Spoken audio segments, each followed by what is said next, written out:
The U.S. warned of up to 25 groups, 25 companies eyeing foreign switch to cut taxes. Now, Senator Ron Wyden is the chairman of the Senate Finance Committee.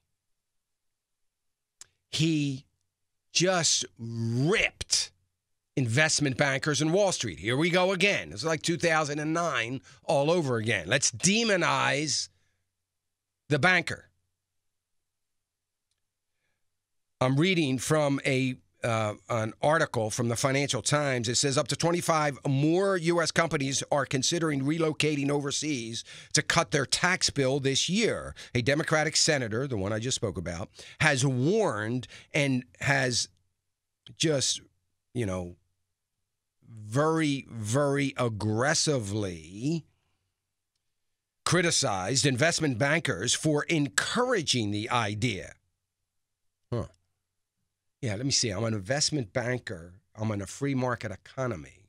And I'm not supposed to tell a particular client that, hey, I got news for you. You can add 4% to your bottom line if you just move out of the United States. I'm not supposed to do that when my job is to make sure that they are doing everything they can to be more profitable, efficient, and effective. I'm not supposed to do that? Okay. For encouraging the idea. The prediction came as concerns mount in Washington over the rise of merger deals known as inversions, which U.S. multinationals use to move their headquarters to countries with lower corporate tax rates. Isn't that interesting? Ron Wyden, chairman of the Senate Finance Committee, intensified his attack on inversions on Tuesday.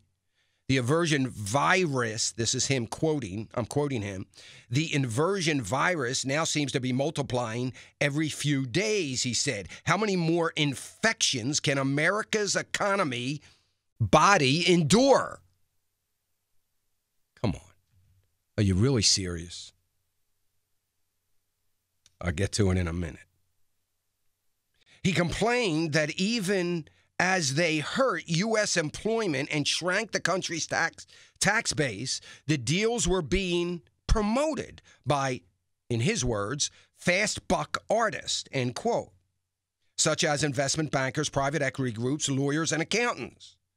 With the investment bankers in that inversion feeding frenzy, there may be 25 more inversions during this year alone, he said to the Senate Finance Committee. In inversion deals, the inversion deals that have just happened in the past month, Medtronic is moving to Dublin. How many times have you heard me say, if I'm a company, I'm moving to Ireland? Corporate tax rate, 12.5%. Corporate tax rate in America, the highest in the world at 26%. Wow, that's a no-brainer, right? But anyway,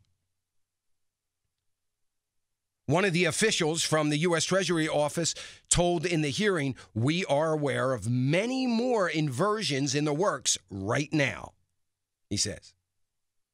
This is what the totally economically inept Washington, D.C., Congress in particular does.